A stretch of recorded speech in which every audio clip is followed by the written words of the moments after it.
What is going on, second and shorters? My name is Tyler Lauder, and I am joined yet again with the Aaron Benn, and we are back again for the NFC North's draft classes. And we're going to go through talking about each team's, top 3 vote getters from our, recent Reddit polls and what we think about those guys, and if there's maybe another player, we might add him in. And we're going to give some fictional grades for everybody to hate or agree with. Aaron, how you doing today? I am doing most excellent. How are you? I am done with college this semester, and I am very excited, as the last 2 weeks were just chaotic and nonstop. But now we get to shift our focus here and talk about what some people have said is maybe one of the worst drafts in a long time. People just hated a specific team. We won't name names, Packers, but they just hated their draft class across every platform I saw. Yeah, I mean, it's hard to judge a team's draft. They always say you have to give a few years to see how the picks turn out, but people were really kind of upset with the Packers. A huge reason is because with all the talk about how Rodgers didn't have a whole lot of people to throw to, there's everyone was saying Packers need to draft a wide receiver first round. I mean, I thought they should have gotten a wide receiver first round, and then they didn't draft a wide receiver in the first round or the second or the third. They didn't draft a wide receiver at all. In fact, they drafted, and if I'm not mistaken, they drafted every offensive position except wide receiver. So that's kind of what threw people off. I know fans don't like to hear that their team's draft sucked, and I'm not going to come out here and say that it sucked, because I'm not. I think people were very disappointed that they didn't draft a wide receiver, didn't get Aaron Rodgers the help that they feel that he needs. All right, correct me if I'm wrong, but I believe there was 35 wide receivers drafted in this draft class. Some people said this draft class for wide receiver had the most depth that we've seen at wide receiver in a long time, and it might rival 2014's wide receiver draft class. And not only were there 35 wide receivers drafted, but the 49ers sent Marquise Goodwin already to the Philadelphia Eagles. So that's 36 wide receivers could have been had in this draft. There are rumors that Curtis Samuel was available for trade from the Carolina Panthers. He would have fit in perfectly with Aaron Rodgers' system. And, whatever. They did what they wanted to do. They made a trade up that people were talking about that they were iffy on. But let's break down to it. We kind of oddly led into this team by talking about it for so long, but let's talk about the Green Bay Packers. And let's talk about who fans liked, or as we're kind of thinking, there might have been other divisional fans voting in this poll. But who was the top vote getter from the Green Bay fans? Well, the top vote getter by far was A.J. Dillon. I don't think it's not a huge surprise. He had, out of 700 votes, he had 385 votes. So he's that running back from Boston College. He's what they call a big dude. He's an absolute unit. This guy, he's 6'0". He's 6 feet tall. He's 245 pounds. And just to kind of give you an idea of how big that is, Derrick Henry, who everyone knows is massive and is a beast of a man, he's 6'3" and weighs about the same, 245, 247. So this guy's 3 inches shorter than Derrick Henry, but weighs the same. So he's even more compact, he's just a human bowling ball, I guess. I think he's 20 years too late to the NFL. Yeah. I mean, I think he has a skill set that's going to be able to be used in the NFL today, and he's going to be great for, the Green Bay Packers. But if this guy was coming out of college with his, credentials, his career statistics that he put up at Boston College, which in 3 years he put up over 4,300 yards.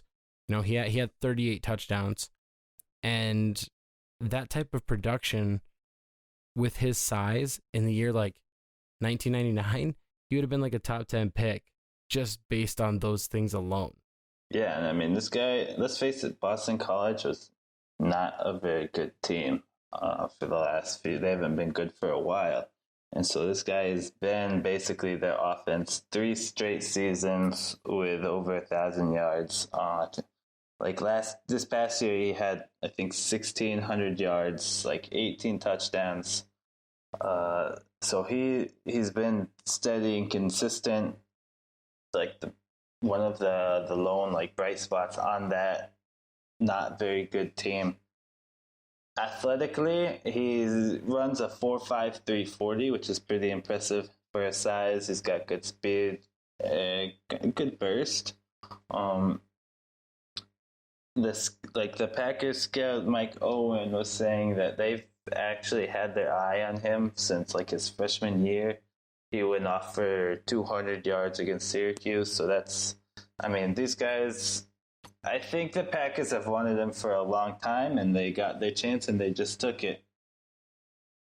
Another thing, he wasn't asked to do a lot of pass catching or a lot of route running at Boston College, but he showed up at the combine and was able to run routes. He was able to show that he does have good hands at the drills there. He's got that pass catching ability.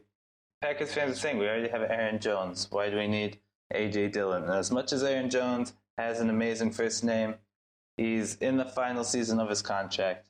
And we've said it before, teams today are more of a fan of that running back by committee. The Packers have said they do not want him to, they're not drafting him for the future, just for the future. They're drafting him to play now. They want him to complement Aaron Jones, and they can use them as kind of a 1-2 punch.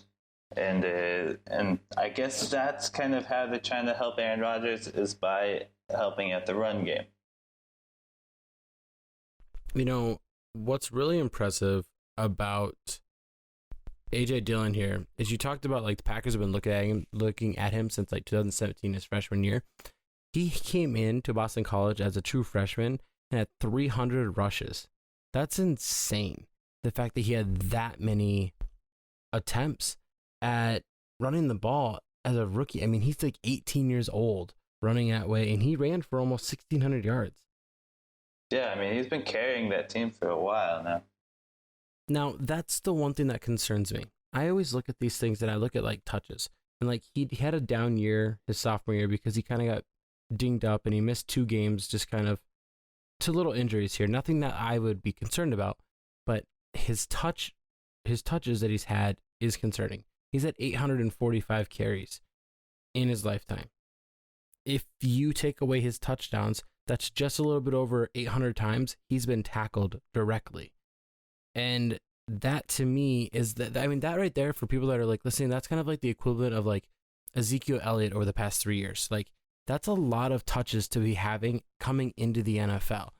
And when you look at a guy who is actually, right after we recorded this, I mean, he just celebrated a birthday, so he's 22 years old, and he's already coming in with 3 full seasons. That's kind of a concern for me. But then again, running backs have a short shelf life, and if the Green Bay Packers do what the Green Bay Packers do, they're going to just use him until his contract's up and then get another guy to replace him. And I don't think Aaron Jones is going to sign here long term. He might. I think he's a good player, but I think the Packers believe that they can kind of put anybody with Rodgers in that backfield and they're going to be able to succeed. And I've been seeing a lot of people also trying to comp him to Eddie Lacy just because of how big he is.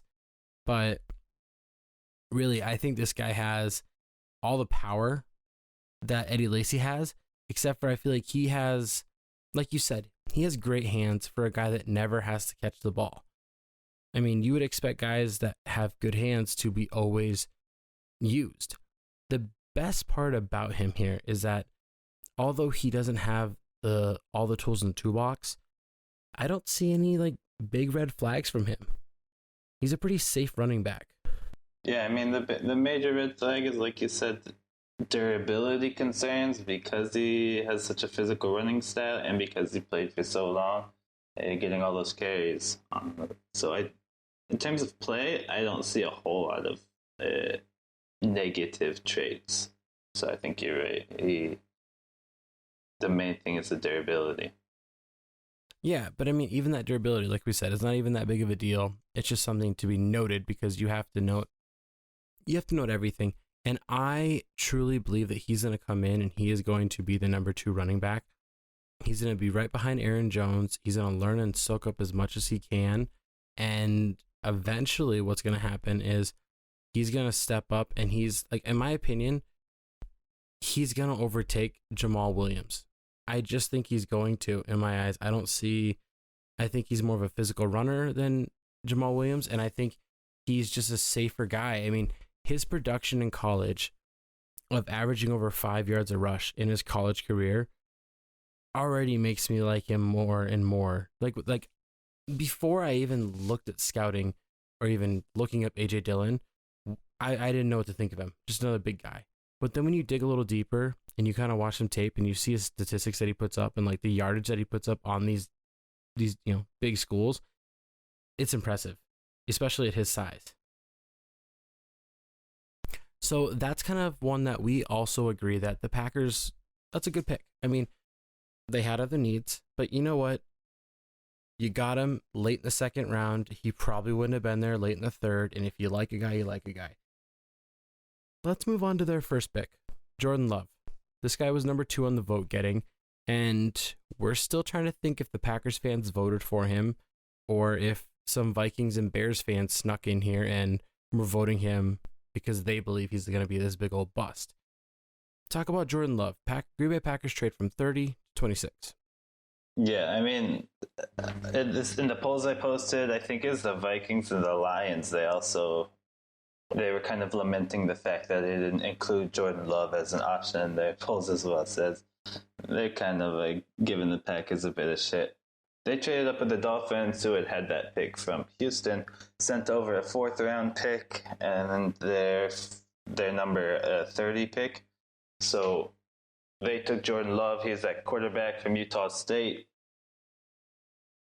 We've all heard about Jordan Love. He kind of like came into the national view after that 2018 season. He had a decent season. He threw for 32 touchdowns, 6 interceptions, is 64% completion rate, 3,500 yards in that Mountain West Conference. And so people were kind of looking to see him come back, maybe improve. His performance took a hit. I mean, he in terms of yardage and completion percentage, there wasn't a huge drop-off. Went down to 62% completion, 3,400 yards. Threw for only 20 touchdowns against 17 interceptions. His main problem, the main knock on him, is his decision-making, and that's what can be seen with those 17 interceptions. Yes, Utah State's, he lost a lot of offensive teammates, offensive starters from that team. So that, I mean, it kind of reminds me of the Josh Allen situation a couple of years ago. I was just thinking that. Yeah, when he had a good season, and then the season after that, his performance dropped off. He lost pretty much every starter that they had on the offense. And then people were kind of like, well, is it because he had a bad team? Is it because he's bad? I mean, if he was so good, he should be able to raise the level of the team. And then he got drafted. I thought he should have sat for a year or two, kind of like, I don't think Jordan Love will see the field anytime soon in the next couple of years. Josh Allen ended up starting. He ended up improving greatly from year 1 to year 2, and he's looking like he's going to be a good quarterback. Jordan Love, I don't think he should see the field at all. Like I said, they've got Rodgers. I think this, like, everyone's made that comparison from the Favre-Rodgers situation, where Rodgers just sat for 3 years. It's kind of a lousy comparison. The only comparison aspect about that is the fact that he's going to sit. But Aaron Rodgers wasn't looked at as like the 4th best quarterback in his draft class. That's the thing. Yeah. And some people were even saying Jalen Hurts was better than Jordan Love, and that's who people should be taking as the 4th quarterback. So that's where it's different there. The skill set was different. However, the talent level, was affected for him. Granted, he went to Utah State, but it's not his fault that he didn't really have he didn't have anywhere else to go. And Utah State offered him, and he chose to go there, and he came on and started as a true freshman. And what's crazy about him throwing 17 interceptions and his, average attempt is his yards per attempt dropping by 3 yards is that his QB rate didn't drop that much. It wasn't like in the QB rate's a little different than like the QBR we run in like the NFL, but his QB rate was near perfection his sophomore year. And that might just be an outlier, but like you said, his completion percentage didn't really drop that much. It went from 64% to like 62%. And maybe that could be right there, the extra 11 interceptions he threw. I mean, that does make a difference, but he overall, to me, still did enough with the type of talent he had around him to impress me. I think he's going to need some time, obviously, to sit behind Rodgers, but I don't think this is a long wait. I could see him starting in year 2 only because I think Aaron Rodgers is going to get frustrated. He's already frustrated, obviously, but I keep having this feeling that Aaron Rodgers is going to demand a trade.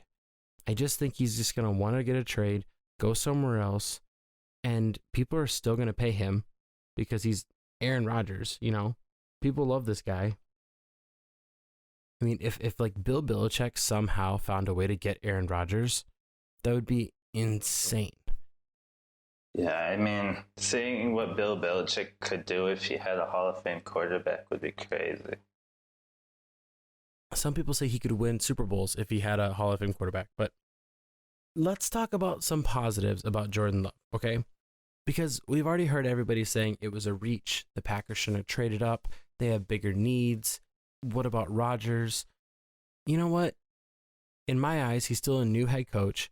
I feel like until you're like 3-4 years into head coaching, it's all like a rookie deal for you as a head coach.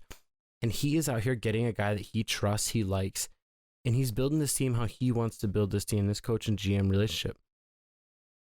Jordan Love has a great deep ball, just as Rodgers does. Even though he threw all these interceptions and everything, I think that he has a very good first read. He can tend to panic once he gets out of that, but he has some good accuracy. If he can fix his touch on his intermediate throws, I feel like he could improve his accuracy even more, which is crazy because he's already in like the low 60s, which we don't see people jump too much higher, unless you're, Chad Pennington. But, the fact that this guy has such good arm strength and he's got natural athleticism, he's able to move, and with his size of 6'4", 223, I mean, this guy was made in a lab to be a quarterback.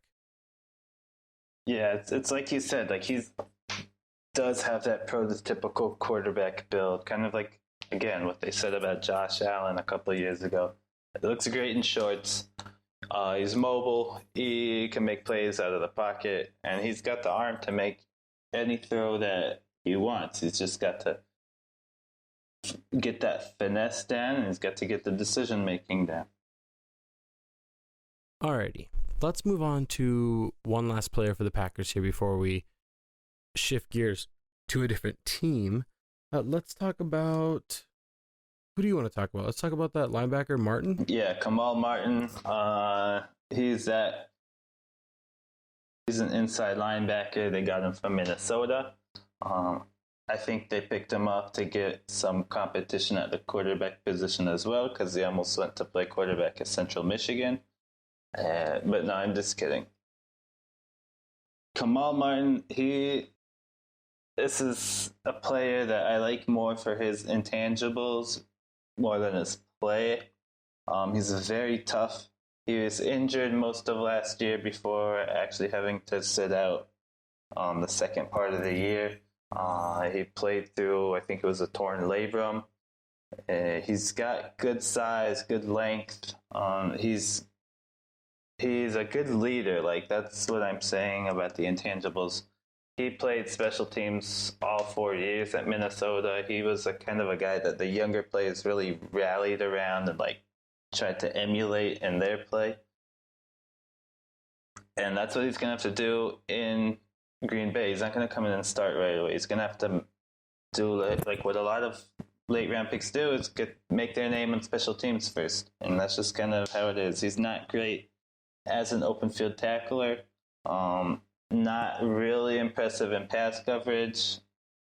There's some people are saying that because of like his deficiencies in diagnosing the play, then they might move him like instead of the middle linebacker, they might move him to Sam linebacker, which also, that could benefit him. Overall, I don't expect him to start. I don't expect him to start at all this rookie season. I don't think anyone should expect that. I do like him because of what I said, because of that leadership. He reminds me of a Titans player, Darren Bates, who has been with the Titans for a few years now, who is like a leader on special teams. He's always around the ball on special teams, doesn't play a lot of defense, but you always see him on the sideline, like getting super pumped for everyone. Like you can tell just like looking at how he acts and how the players act around him, you can tell he's one of the leaders, even though he's not one of the best players. And I think that's kind of how Kamal Martin looks like he'll be. Kamal Martin's going to come in and be one of those, do-it-all guys. Like you're saying, he's going to play. It's not even like he's going to have to. It's just he's going to play special teams. He's going to come in on sub packages, and he's going to be a guy that is going to take a little time to develop. But I agree. The fact that he has great leadership, he's very tough. It's like I hate saying these things, but it's like he has a high motor, and he's a beast when he's out there, and he fights for everything. All these draft drinking game name words that we always talk about, but he is very competitive. He's very tough, and he's one of those guys that I feel like he's not like the most intelligent like linebacker, but he's very adequate. Like he can break down plays, he can see how things are going, and he's very disciplined. He doesn't like overshoot like we were talking about some other guys during our preview with linebacker, because that seemed to be like a common problem, that a lot of guys are just wanting to make big plays, and he's just wanting to make a play. He's not trying to make the splashiest play. It's just like, whatever my job is, I'm going to go do it. That's just the type of player he is. I wouldn't trust him in coverage. I think he is going to... I just don't know if he can cover against like quick, agile slot receivers. He's going to find himself in trouble in there, but he's one of those guys that's able to make open field tackles, and I think he's going to take some time to develop. This Packers team lost like 3 linebackers this offseason. They lost starters in Blake Martinez, and they lost other guys like Fackler, and it's just they needed more linebackers, and they signed Christian Kirksey, but that guy also has injury history, so we don't know what'll happen there. But he has an opportunity here to make an impact in year 1, more than likely year 2. All right, let's grade him out. Green Bay Packers. Everywhere I've seen has been anywhere from this is one website that gives out the worst grade. It's called the Bill O'Brien, which is pretty funny actually. And then I've seen Fs, I've seen Ds, I've seen D minuses. Long term, the Packers, I think, got enough pieces that are actually going to benefit their team. They drafted another tight end, they drafted 3 offensive linemen, and then which is value. In the 6th round, they got 3 offensive linemen. One of those guys is going to break out. One of those guys is going to be successful. AJ Dillon, I think, is going to overtake this team here in a year or 2, and he's going to see a significant role in year 1. And Jordan Love, if we get to see his 2018 season come back to form, he's very accurate, deep ball.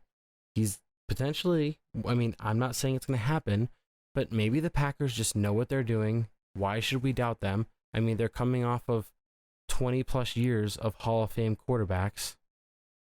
Yeah, maybe they know something that we don't. Exactly. So the Green Bay Packers team gets a C, solid C, because I think that there's a lot of potential here, and that's why this grade doesn't get lower than a C. but on face value, it leaves a little to be desired. Let's talk about the Bears. Can we say that? Because I noticed that when we're saying jokes, but we're not like super fans of this team, those fans are kind of like, you can't make that joke. Like the joke you made about Jake Fromm. Yeah, I think it's like when other fans call the Titans the tits, and then the people on like Reddit and the internet will get all upset about it, but then like they'll do it all the time. It's like No, I'll cancel that out. it's like how you can make fun of your little brother, but the minute someone else like outside your family comes along and tries to make fun of him, like it's the worst offense you could commit, like that type of thing. Exactly. And you know what? We're just trying to be a part of everybody's community, and so I don't even care, you know? So let's talk sausage, okay? Let's talk the Chicago Bears. They didn't have a first round pick because some time ago they decided to trade for, I don't know, some Joe Schmo named Khalil Mack. That feels like years ago, like it feels like it was so long ago. And it wasn't that long ago. It really wasn't.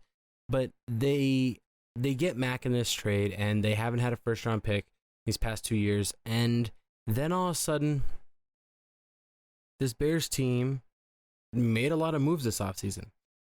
I mean, they get rid of Burton at tight end and bring in Jimmy Graham. They decline Mitch Trubisky's fifth-year option, trade for Nick Foles. There's rumors of Cam Newton signing there before that trade. They just signed in Ted Ginn Jr. to go with that receiving group. I know that's not like a huge move, but I'm just saying these are things that are recent, and they just made some moves here and there. And this Bears team is slowly moving in the right direction. This defense is really good. It's the offense that's decent and has potential. And at pick 43, their first pick in this draft, they go on and they draft their 13th tight end on their roster. And they kick Cole Kmet, tight end out of Notre Dame, which was puzzling. Everybody was confused. This is just like the Packers. They started off on this weird note. And we'll come back to Cole Kmet. We're not going to not talk about him. We'll talk about him because he's a very good tight end. Then at pick 50, they get a guy that we had falling to maybe pick 32 where the Chiefs were, and then maybe like fall to like pick 40, but there's no way he falls out of that top half of the second round, and he falls almost more than half a round in the second. Cornerback Jalen Johnson out of Utah. So from what I saw from talking to Bears fans, Jalen Johnson was by far their most popular pick. He will come in, he'll fill that void left by Prince and Mukamara leaving. He should compete for the spot opposite Kyle Fuller. I think he will be there starting, he will start opposite Fuller for most of the year, if not all of the entire year. I think he's a good complement to Fuller because he likes to play press coverage. He likes to be physical with the receiver on the line of scrimmage, and Fuller is kind of more of a patient cornerback, more off the ball coverage guy. So I think they kind of complement each other well. If they have a receiver who needs to be manhandled a bit more, they can put Johnson on him, and vice versa. He had good production in college. He played in the Pac-12 against good competition, allowed just 3 touchdowns his entire career, which is over the course of 3 years, which is crazy. He played injured last season, and it didn't affect his play too much. And I mean, he has a lot of upside. He's physical, like we said. He sometimes, with how much he likes to play close to the wide receiver, it can kind of put him in a bad position, and then he finds himself unable to make the play. But I think overall, very good pick for the Bears, and it fills what was a pretty big need after losing their starter. Yeah, and I can't say it enough, but I was a huge fan of Jalen Johnson, and I would have been happy if Carolina would have taken him. If they didn't, I mean, they ended up getting a good value pick in YGM, but I like this guy a lot. I think that he helped anchor this Utah team that was kind of a surprise in the nation last year for a lot of people, playing as well as they did and almost reaching, the college football playoffs. I agree. This guy is very strong. He does not back down from any wide receiver. Not only is he like really strong and very physical, but I mean, he gets in the face of any receiver, which I think is going to be a positive and a negative.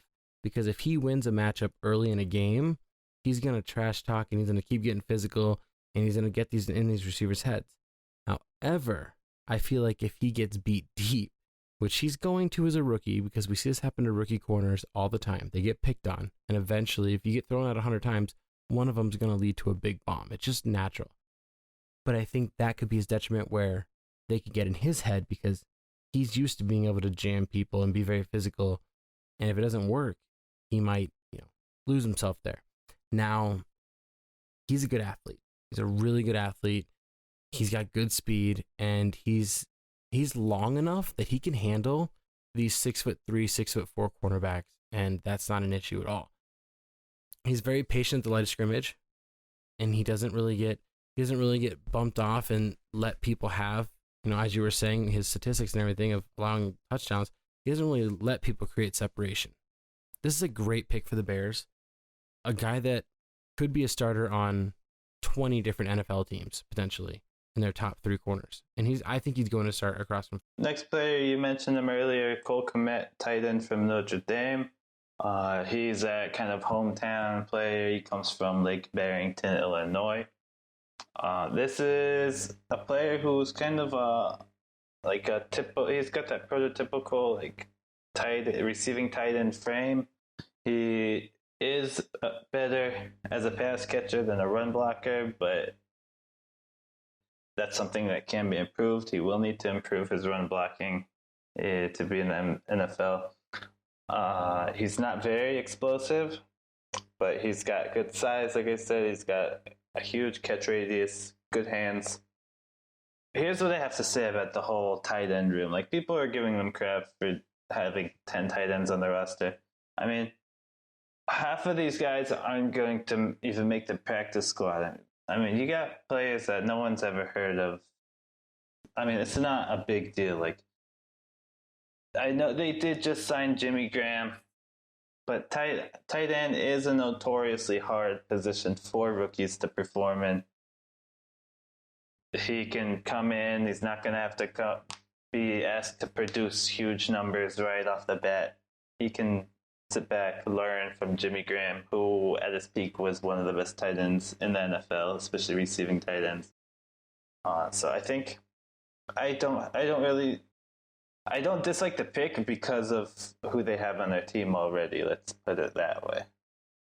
See, for me, yeah, I mean, I'm 100% on board with the meme on that, and I love just the joke of this stuff that people will take the smallest detail that really doesn't, in my opinion, doesn't really have an impact on who this player is and what he's going to do for this team, saying things such as, like, they have too many tight ends. As I made the comment earlier, referencing that joke that I've seen everywhere across the nation.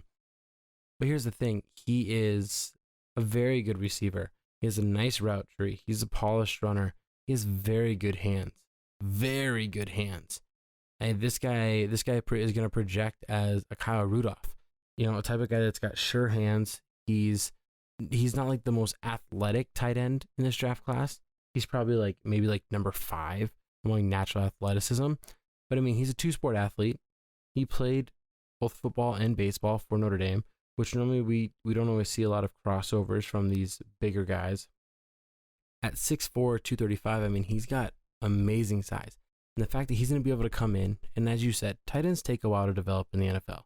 They say it's about, we always talk about that wide receiver, 3rd-year window. It's the same for tight ends. It's just pass catchers in general that take about 2 to 3 years to find their niche in this world. And I think Cole Kmet, I was waiting for it. I mean, a lot of people said he was their number 1 tight end. Some people had him number 2, but no matter what, when you're talking about tight ends, you talked about Kmet. If he can learn from Jimmy Graham, he's going to be able to expand his game so much more going into his second year that he might be able to develop earlier than most guys, just because he is already a good route runner. He does already have good hands. So I mean, if he can polish up that blocking, we're going to be looking at maybe one of the most complete tight ends to come out of this draft. All right, who's the number 3 guy on their, on the Reddit poll that we had? Who do Bears fans like third? Well, after Jalen Johnson got 500 votes, Cole Kmet got 200. After that, there's a huge drop off. The next highest was Darnell Mooney, who had 28 votes. This is a wide receiver from Tulane, smaller school. He's like a more speedy type wide receiver. He ran a 4.38 40. He kind of got comparisons to Tyreek Hill, who Matt Nagy also took in the 5th a few years ago with the Chiefs. I mean, he didn't take him, but he was on the staff a few years ago in the 5th. Real speedy guy, good route runner. He's got good release off the line of scrimmage, explosive, and after getting the ball, this is something that Tyreek Hill also does very well, is after getting the ball, he's really good at just making that first guy miss and turning a 7-10 yard slant into a 60-yard touchdown. So that's kind of what he brings to the table. I think he can help come and be sometimes that underneath like safety valve for Mitch Trubisky or Nick Foles, whoever's starting. The main knock on him is that he's small, he's 5'10", and he's slender. Like, he needs to bulk up. He's 175 pounds. He needs to bulk up because he does have trouble with more physical corners. Needs to add some strength, and so he'll be able to release off of those like more physical press coverage guys. So I think it's a decent add in the 5th round. It's kind of like, because he's from a smaller school, you don't really know if what he did in college is going to transfer to the NFL, like we've said before, but I like the pick. I think they need to have more receiving options on that team, and I'm excited to see if he can come in and contribute. Yeah, for me, he did all right. I mean, it's not that they didn't throw a lot, but I mean, last year, Tulane only threw the ball at, what was it? It was like less than 330 times. It was like around that range, like 330. It was more. It was like 335. And they completed less than 200 passes. And he only had 48 catches. He did lead his team, though. He had over 700 yards and 5 touchdowns. But what really concerns me is the fact that he never broke out of this, big wide receiver leading category, and getting 48 catches was his max. He maxed out there. And that's the type, I would like to see him do more. But you know what? He has this comp because he ran a 4.38 at the combine, and he's been consistent enough in his average yards per catch. Everything's been around like 15 and up for him in the past 3 years. But I agree. Even though he's super explosive and he has great speed and he's really good at separating from those cornerbacks, he didn't play against the highest level of competition. And when you don't play against the highest level of competition, I want to see your stats be through the roof. That's just what I want to see. There's a guy that was running back for South Dakota State several years ago, and he's still in the NFL, Zach Zenner. I mean, he had over 2,000 rushing yards. Oh, you mean Darius Sanders? Exactly. And my whole point there is that if you're going to play in a smaller division, smaller conference, you need to be able to produce a little bit more. They did run the ball a lot, so I'm not totally against him, but it's the reason why he fell in this draft down to number 5, the 5th round.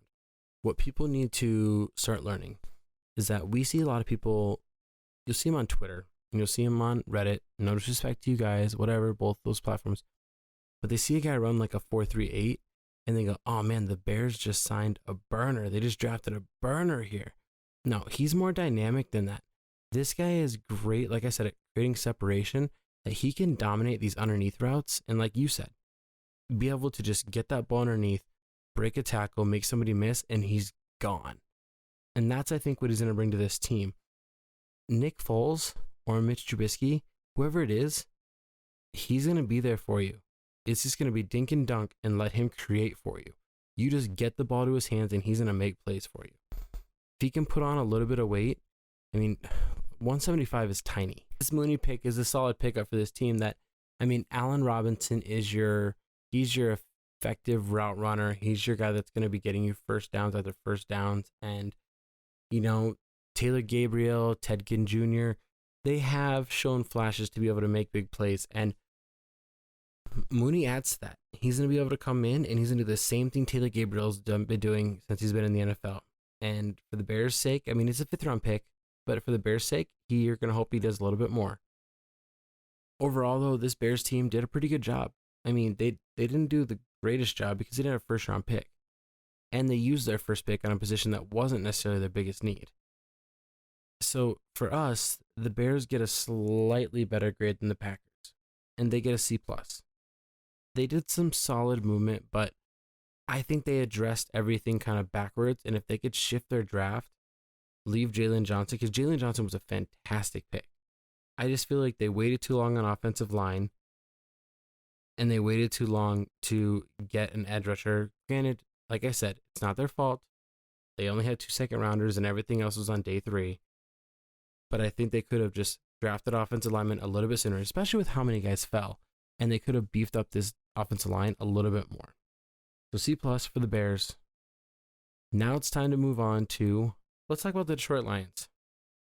They're the number 3 pick in the NFL draft, and they were in a prime position because they were either going to get the best pass rusher in the draft or the best cornerback, no matter what. And they ended up with Jeff Okudah. And that's where we're going to start. So lead us off with Jeffrey Okudah.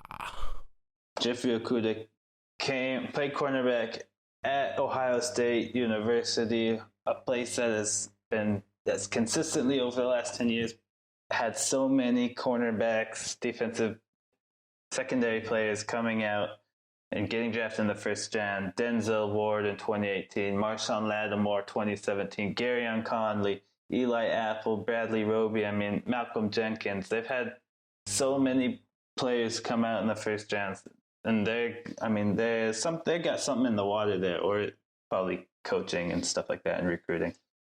But anyways, Jeffrey Okudah is a player I really like because he plays like a player I really like in Jalen Ramsey. He is great in man coverage, big, long, physical dude. But he does not have the off-field attitude and drama that Jalen Ramsey has. So that's kind of what makes him a bit more desirable. I don't know if he's a better player, but I would rather have Okudah on my team than Ramsey. He's got amazing work ethic. He's very disciplined. I mean, this is a player who comes in and he would come in to practice, stay after practice, working on his technique, working on conditioning and everything, until the coaches had to come in and kick him off and be like, dude, you gotta go home. He's got a very high character, and he's got good size and speed on top of it all. He's gonna come in, he's gonna replace Darius Slay at that cornerback 1 position. I think he's better than Desmond Trufant already. Yeah, he's going to be able to bring that professionalism to him as a rookie. Just coming from, I don't want to say it, but coming from blank state, I didn't say it, I can't say it, sorry. Coming from blank state, though, he is able to bring this level of professionalism, and he's going to be a guy that's going to be able to step up early in the locker room, showcase himself as a rookie, be able to develop, and to be honest, he's going to match up against number 1 receivers right away, and I don't think he's going to back down. And when it comes to man coverage, this is where he specializes, and it's not that he doesn't do well in zone coverage. We talked about this in our mock draft when we had him going to the Detroit Lions. It's not that he can't play zone coverage. He just never really was forced to. I think he's going to be able to cover any way he wants to. But in man coverage, he is going to be a shutdown corner. And, this division has big play receivers all over the place. Devontae Adams, Adam Thielen, Allen Robinson, guys that you need to make sure you can take care of. And yes, Darius Slay is a great cornerback, but he had a down year last year. And I think that people are living off of his past success and saying that they're mad that the Lions got rid of him. Desmond Trufant is just like Darius Slay. He's kind of slowly losing on who he is, and it's more of who he used to be is what everybody's talking about. But he can come in, he can kind of teach Okudah the ropes early, get him on board, show him even more what it's like to be a leader. Okudah is a guy that is going to be targeted a lot early, and then quarterbacks are going to slowly regret it because those guys aren't going to be able to get consistent amount of catches. This is a great pick by the Lions. It's a smart pick, and they stuck to it, which is what I like even more about the pick. Yeah, I mean, a lot of people kind of were trying to mix up their mock drafts at the end and had them trading down a few spots. But, I mean, no one's offering up a king's ransom. No reason to trade down. You take that best player at his position. It's a sure thing. That's the whole point to it. I mean, they could have drafted other positions, but there's just was the most sure thing in my opinion here. I know people like Henderson that ended up going to Jacksonville, but Okudah's a sure thing. He's a lock. I trust where he comes from in blank state, and I trust his skill set and man coverage to be able to step up from day one, become a starter, slowly work his way into becoming a leader and being a mainstay of the Lions' defensive backfield. The Lions did something kind of interesting. I mean, a lot of people love Kerryon Johnson, but he can't stay healthy. So, when a player slips, you take value when you have an opportunity to take value. And in the second round, pick 35, the Detroit Lions took running back DeAndre Swift out of Georgia. This guy was regarded as the best running back in the draft class all year. And then we see LSU and the national championship team, Clyde Edwards-Helaire. Everybody loves him now. We see the combine, Jonathan Taylor blows it up. People love him now. Cam Akers. Oh, he had a bad offensive line. Everybody loves him now. And Swift just slowly stopped getting talked about. But there's one thing we know, and you were just talking about blank state producing cornerbacks. Georgia produces running backs.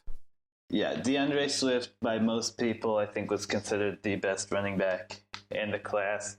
So, I mean, the pick did surprise some people. Like you said, Kerryon Johnson has been hurt. I think he's been out with injury in just under half of the game so far in his career. And I mean, we've said it. I mean, I know I've said it a lot. You do need good stable, like a deep stable of running backs. It seems like ever since Barry Sanders retired, they've had this kind of problem with running backs coming in and getting, not being able to stay healthy, like Javid Best and Hussein Abdullah. Like, those guys showed a lot of promise and then weren't able to stay healthy. Their GM, Bob Quinn, has said that he wants a running back by committee. He sees the two as more complements and not competition to each other. But I think, there's some debate on whether or not they should have maybe drafted his dad instead, because that guy is freaking jacked, man. No, that's true. That's true. He is huge. I mean, he's 106 years old, and he could beat Tyler up easy. He would have a little more trouble with me, but he could. He looks like a Master Roshi when he when he gets all muscular and everything. When he powers up, we saw that he was one of a couple dads we saw, and you're just like, oh, okay, I totally know why he's the way he is. It's genetics. We saw that with Mekhi Becton. His dad was massive as well. And it's like, all right, well, that makes sense. We get it. This isn't an outlier in this family. And if DeAndre Swift has kids, he's probably going to be a genetic freak. And DeAndre Swift is one of those guys that I think has all-around skill set. I think he's able to play all three downs. I think Kerryon Johnson is going to be a lesser version of Theo Riddick for DeAndre Swift in a couple years. And I just think that DeAndre Swift is a guy that is I don't know. I see a lot of positives from him. I think he's a better version of Carnell Williams. Do you remember that name? Ooh, Cadillac Williams? if you take Cadillac Williams, but just kind of like upgrade him a little bit, that's what you get here is DeAndre Swift. And it's just because he's just so good at running the ball. It's like, that's such a poor way to talk about somebody, but I think that he sees the field better than any running back. And he's not one of those guys that like gets the ball and like a screen and everything and then can create plays. He's a guy that literally can run into traffic and then slip through a hole and keep going. Like, he can just see everything in the ins and the outs from center to outside of the tackle, all the way back by the wide receiver if he needs to cut out wide. And what I love the most about him is the opposite of what I said about A.J. Dillon. He's only had, in his college career, 440 rushes. He's had half as many touches as A.J. Dillon in the same amount of span. And that's what I like. And he played at a very high conference. SEC is a very hard division to play in. And in the SEC, he topped over 1,000 yards 2 years in a row. Over 6 yards per carry. This guy touched 300 rushes in a season. Whoa. His stats would be through the roof. Top of that, caught 73 balls in college. So he's able to catch the ball when he needs to. This is a great pick for them. And I think that this is going to be the closest the Lions are going to get to Barry Sanders since he's retired. Yeah, he's really is just an all-around great running back. And I think as much as maybe it was the biggest need for them at that pick, it's hard to say that it was a bad pick. All right, let's move on to something that wasn't as flashy as their first two picks. And let's talk about their third pick that the Lions fans liked. And I'm going to be a homer here. I'm not going to. Their third most popular pick was Julian Okwara, who's going to come in and he's going to play on the same team as his brother, and that's a great story. I'm going to talk about Quintus Cephas because I'm a huge Badgers fan. This is a wide receiver they drafted in the 5th round, 166, out of Wisconsin, as I said. Part of the reason why I think he fell is, I mean, it's not the entire reason, but he had some legal problems off the field and was kicked off the team in 2018. He was then acquitted and no charges were filed. And if they found that he had not done anything wrong, he was reinstated for the 2019 season. We were all happy to see him. He's kind of like that go-to safety valve wide receiver for our stupid, terrible quarterbacks. He's coming into a team that already has a lot of depth at wide receiver with Marvin Jones, Kenny Golladay, Danny Amendola, and then they just signed Geronimo Allison this season as well. So he's going to come in and be able to be that wide receiver like 5, maybe compete for wide receiver 4. Can line up outside. He can line up in the slot. I said he fell because of some off-field issues and because he wasn't on the team for an entire year, but that's not entirely true.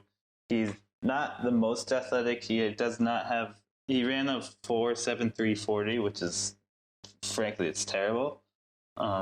He's a great jumper. He can get a lot of air. He can go up and get contested catches. He's not going to play a lot this season, if we're being honest. And I mean, good chance he does not make the team like next year or the year after. But the top 3 wide receivers on that team are not under contract next season. So, I mean, if he comes in and he balls out in training camp, he could be like a position receiver, good size and strength. Maybe he stays in the league for a few years. I don't know. That's me being a homer. All right, well, that's okay. And that's totally fun you talk about him. I mean, I like to do it from time to time, and I'm never going to be against it because some of these guys, some of these fans like to hear these deeper round guys. But let's shift back over to that great story, the brother getting drafted, the same team his brother is at, and that is Julian Okwara, this pass rusher out of Notre Dame, 6'4", 248, really good size. He's got a great first step, and not only does he have a great first step, but he is able to match up with these offensive linemen. He's got such great hands. When he gets in close and everything, he doesn't get jammed. He doesn't get stuck. I think he's got a really good ability to beat these offensive tackles. And in the NFL with his size, he's going to be able to do that. Now, he's not a guy that's going to be like the best run defender. He's not going to be able to really, I don't think he can play in like a 3-4 and drop into coverage a bunch. But he's got a good IQ, and I think he's really quick. Like really quick. And he's able to close down space, and he's an effective tackler. And the fact that he's able to do all these things that I really like, I think he's going to be able to set the edge for them and be a nice edge rusher in the long run for this team that needed an edge rusher coming into this draft. Yeah, I mean, I could kind of wanted them to go edge a bit sooner. Maybe they take a YGM instead of DeAndre Swift. But if Okwara can come in and stay healthy and work on his play, work on his game, I think he can come in and contribute pretty well. Yeah, he's got to be able to clean up this run and defending, and he's got to be able to jam on the inside instead of just the outside. But I like this pick. I like the story, and I like the fit. Detroit Lions, B+. Nice draft. They got a lot of good players throughout. I mean, Jonah Jackson, we didn't even talk about from Blank State, is a great guard to get in the third round. You know, they just got great depth everywhere. And John Penny Sinney at a Utah defense tackle is a guy that could come in and contribute in packages as well. And I just think the Lions did a great job overall. B+, great job. Let's shift over to the Minnesota Vikings, who, coming into this draft, had an extra first-round pick because they traded away Stephon Diggs, who some people were saying was the best receiver on that team. How could you get rid of the best receiver? Some people are saying, no, Adam Thielen's the best receiver on that team. Diggs is kind of a diva. Now we don't have a diva. Now we're feeling good. Let's talk about the Minnesota Vikings, and they did what was predictable. They traded a receiver for a pick, then used the pick to get a wide receiver. So the Vikings, like we said, everyone kind of saw them. 2 picks in the first round, huge needs at wide receiver and cornerback. So that's kind of how people predicted them to draft. They didn't know if they're going to go corner first and then receiver or the opposite. But they did end up taking wide receiver at 22. Then they were able to trade back with San Francisco and take a cornerback at 31. So the player I think Vikings fans are most excited about from this draft is Justin Jefferson, whom they got with the 22nd pick. He's that wide receiver from LSU. There's kind of this misconception, and I admit I was guilty of it as well at first. People kind of thought he was just a slot receiver because he played almost exclusively in the slot last year. But then in 2018, like the year 2017, 2018, he played outside. He was very productive on the outside. He just kind of moved to the slot once Joe Brady came and wanted to move him around. They also had Jamar Chase, who tore it up outside. I think we can expect him to move around in the Vikings offense now that he has experience at both of those positions. And the Vikings, they do kind of like to move their receivers around a bit. He was super productive in college. Just last year, he was second in the nation with 111 catches, 1,500 yards, 18 touchdowns. He's got a good, sturdy frame. He's good at going up, getting those contested catches. He's bigger than what you kind of think of slot receivers. Like people like to think of like Adam Humphries or Wes Welker, like small guys. Who are shorter, like more quick, like speedy guys. But Justin Jefferson, big, strong dude, and Cousins is a quarterback who he trusts his receivers to go get the ball. He'll put the ball at the spot where it needs to be, and he trusts his receivers to go up. And if they need to yeah. So I think he's a good fit for that offense. Yeah, and in 2018, when he played on the outside in the majority of his snaps and everything, he had 54 catches for just under 900 yards at over 16 in average. So he is able to be very versatile, and in 2 years putting up 2,400 yards and 24 touchdowns is very impressive. And I think he's going to be able to come in and he's going to be able to complement Adam Thielen right out of the gate.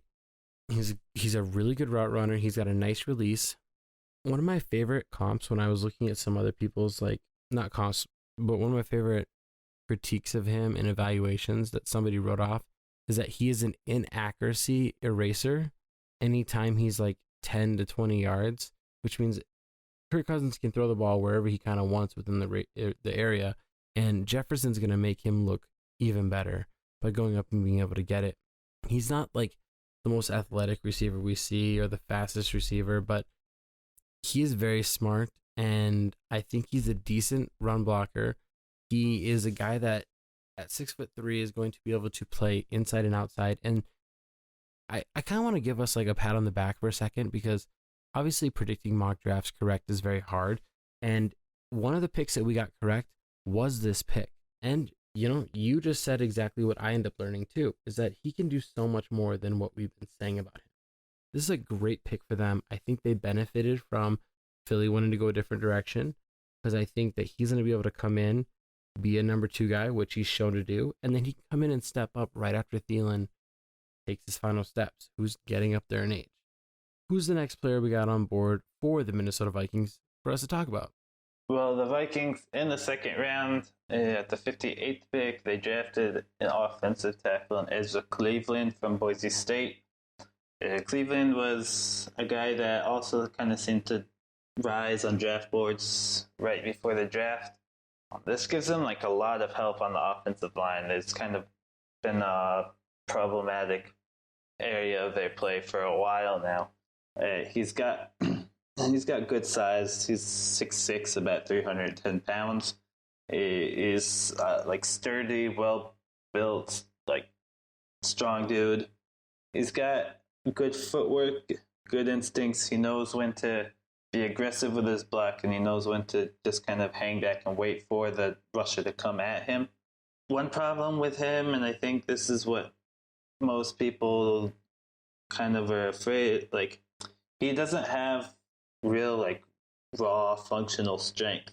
He's big, he's strong, but he's not like weight room strong. And if you look at him, he doesn't look like a real, like, beefy dude. He just kind of looks big, not necessarily strong, if that makes any sense. He needs to be a bit more aggressive in his play. You want to see him like play. They always tell you to play to the whistle. I like when players play a bit after the whistle, just so you can be pretty sure that you're getting the job done. And he doesn't do that. Like, sometimes he'll kind of like finish a play before the play is actually done. In my opinion, he should come in and start from day one. It's kind of a debate where he'll start. I mean, both tackle spots are kind of up for grabs with the Rife and O'Neal. I think the thinking is that he'll take one of those spots, or those three will compete for the 2 tackle spots, and then the loser may shift inside to one of the guard positions. I don't know. It kind of remains to be seen, but I think solid pick that should help shore up that offensive line. No, and I agree. And this is a guy that I was really liking all pre-draft, and I was thinking that he is in the range of, you know, my number 4, number 5 offensive tackle. And I agree. He is a strong guy on the field. He's able to go up against these defensive ends, these edge rushers, and just kind of press and hold them in their place. And he's got some quick feet to him as well. I think he needs to work on a little bit of his technique a little bit more and just polish it up, which is worrisome, especially since they're not going to have like a full offseason program for these rookies. However, he's one of those guys that just comes out and just plays. I think that he is going to be able to step into a role very early. I don't know if it'll be day one. I don't know if it's going to be inside or outside, but I think he's going to have a role on this team before the midway point. And what I really like about him too is he might get like pushed and like bullied and everything and like moved around, but he doesn't really go down easy, and he doesn't really let the people get past him as well, because he's got that great play strength that you kind of talked about, which I'm kind of dubbing it as play strength. Overall, another solid pick, but let's keep it moving. The Minnesota Vikings. Who else do we got for them? Okay, this is a player that I think they really need to be excited about at the position they got him at. Cameron Dantzler is a cornerback from Mississippi State. They picked him up in the 3rd round of the 89th pick. First of all, I gotta say, I like the double dip at cornerback, taking the 1st and the 3rd. They needed it. I think what can tell you the most about Cam Dantzler is his play against the top receiver in the nation last year. He shut down Jamar Chase in that game against him. If you go to the Viking subreddit, they have a post there from a couple weeks ago showing every snap of Dantzler versus Chase, and Chase isn't able to do a whole lot. That kind of tells you, Chase dunked on all of the 1st round cornerback picks here, AJ Terrell just got posterized by Chase in the championship game, and Dantzler was able to shut him down. He ran at the combine a 4.64, but if you watch his play, he plays a lot faster than that. So he should play on the outside, cornerback starting opposite of Gladney. Maybe not day one. He should have some competition there with Mike Hughes. He's a tough physical corner, and I think he's kind of a guy that Mike Zimmer will like and will be able to develop well. He's another one of these cornerbacks that we're seeing in this draft that is really good at man coverage, and he's able to play man coverage very well, even up to the point of the catch point, as people say, whatever. But as soon as the receiver goes up and everything, he is able to read and react in man coverage. Now, when he plays zone, he's got a really good eye. He's got good peripheral vision. And I know a lot of people are going to say that's something that they don't want to talk about, but he does. He's able to always kind of have an eye on the quarterback at all times while he's playing in his zone. And he's able to react to that very well. Now, he doesn't have, obviously doesn't have a lot of interceptions in his college career, and he's not one of those guys that's going to come in and just work you and take it to the house. I mean, he only had 5 interceptions in 3 years. But he is able to win those contested catches by either pass deflections or whatnot. And I like this guy a lot. I really do. I thought the Gladney pick was a steal for them as well. And so I think right now the Minnesota Vikings filled both their cornerback spots. They can play Mike Hughes anywhere, including nickel. And I just think overall this is a really good pickup. And the fact that he's also 6'2", get out of here. I love that. That's great size. Alrighty, Minnesota Vikings fans. You guys win this draft for the NFC North. You guys get an A. And it's hard to get an A+ because I don't think anybody perfects the draft. But you guys got the players that fell to you, and you took full advantage of it.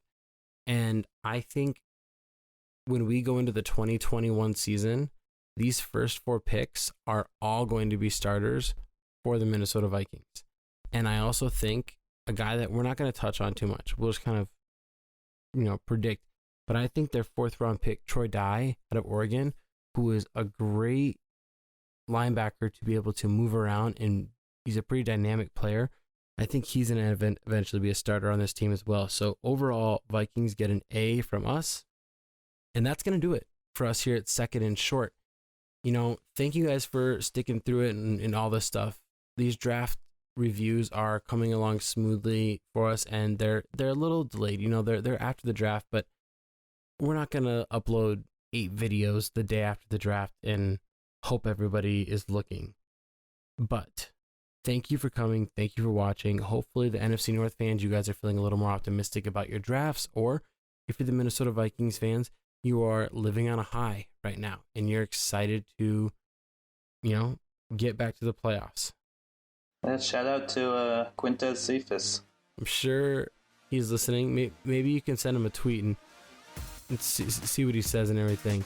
Tell him you gave him a shout out on our show, but I'm sure he'll love that you and him are buddies. But thank you guys. Have a good night.